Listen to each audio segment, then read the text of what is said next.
นี่แหละกูถ้าผู้ใดอยากกินมัมเนี่ยมึงก็ไปทอดแล้วมึงกินก่อนเดี๋ยวมึงก็โฆษณาแล้วก็แวะกูขาย6 อัน100แต่ธรรมดามันบ่มีดอก6 อัน100แต่บ้านกูสิขาย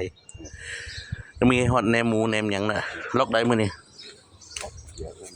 ฮะมือรับงานไว้มื้ออื่นมึงค่อยแวะไปพุ่นแวะบ่ละมื้ออื่นมืออื่นรับเสียงนี่รับไปซะนะนั่นแหละมืออื่นเลือกตั้งบ่มื้ออื่นเลือกตั้งเด้อมึงเลือกหน่วยใดอยู่ในบ้านแม่นบ่แล้วกูเลือกตรงนี้แล้วข้างเซเว่นเนี่ยไปมันบ่ปลิวดินั่นน่ะมึงคือแต่ที่ใส่ในข้างในในเกะมึงเนี่ย